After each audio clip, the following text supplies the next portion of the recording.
All right, hey guys, we're finishing up exercise 15A. As I said in the other one we did, we're going to do 4, 10, and 16.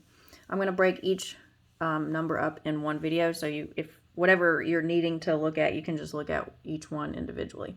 So we're on 10 now. As I said before, we've got the rules in front of us here. So I'm going to look at number 10. This is 15A. They only give us 1 and 2 with a conclusion, and we're going to have to come up with what we need to get this conclusion here on our own. So in number 4, they gave it to us, and we just had to look at the rules and figure out what they used. Now we're going to have to figure out what rule to use ourselves. So looking at it, we have if H, then I, and if J, then K. H. Therefore, I or K. Remember, we've scooted our conclusion over because we can't use it, but we know this is our end goal, so we know this is what we're aiming for here. Now, when we see when we see two conditionals, we've got a conditional and a conditional. Visually, we need to be able to catch that this is a constructive dilemma here. So if we look over here at constructive dilemma, we have if P, then Q, and if R, then S. P or R, therefore Q or S. And within this, we know we can use this one because that's what the puzzle piece looks like over here in our exercise or our number 10. But let's really look at this constructive dilemma rule. If you notice, the first premise has two conditionals with a conjunction in the middle. Our second premise is P or R, and that's a disjunction there, but it's using the antecedents of both conditionals, P or R. Those are the antecedents. And the conclusion is the consequent of each conditional, Q or S. All right, so that's what we're looking for. And if you notice in number 10 here, we have the conditionals with the conjunction, which is the beginning piece.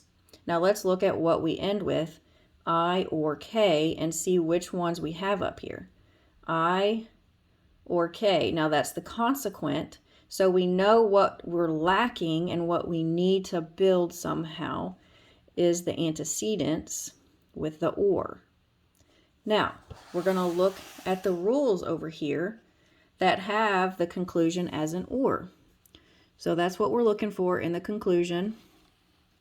Here's one, but that's what our end goal is. So this is what we're trying to build, but we don't have that piece yet. We don't have the second premise yet. So we know we can't use that one yet, but that's what we're going for. But here's another disjunction as a conclusion, and it's addition. Now addition is P, therefore P or Q. And we can add what we need here. So let's see what we need. We have H, which is the antecedent of the first condition. We need J. So we're going to use addition and do H or J. And what line did we use here? We used 2. Even though we were looking at 1 to see what we needed, we added the J to the H, which is number 2. So that's why I put 2 here. And the rule that we used was addition. So that's what I'm going to put right there. Now, I have the second premise for the constructive dilemma, which is what I needed. So now I can do the constructive dilemma. And which ones am I going to use? I'm going to use 1 and 3 to get I or K, which is our conclusion here. Now I'm going to come over again like we did on Tuesday the other day, and I'm going to show you how I did this here. So, focus.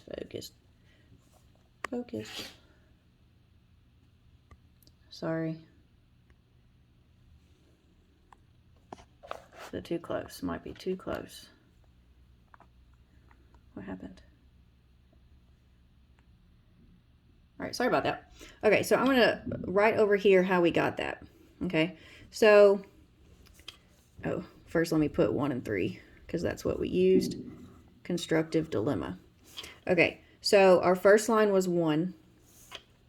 Oh my word. Focus is really hard this morning. We will try again. Okay, so I'm going to build my constructive dilemma. I'm going to write it over here so you guys can see it. So I have 1 was my first one, which is this statement here. If H, then I, and if J, then K. All right, that was my number 1, my first premise. My second premise is going to be number 3, H or J, which is antecedent of the first conditional or the antecedent of the second conditional. Therefore, I or K, which is the consequent of the first or the second. And that's what we finished with. That was what the conclusion was, and we just proved the conclusion with what we have here. All right, so that is us building our own proofs. Oh, good gravy. That's us building our own proofs, and that was an easier one because it was less steps, and that constructive dilemma is, well, what I think is pretty easy to catch. So I wanted to start with 10 before we move on to 16. So there's 10. And now we'll do 16.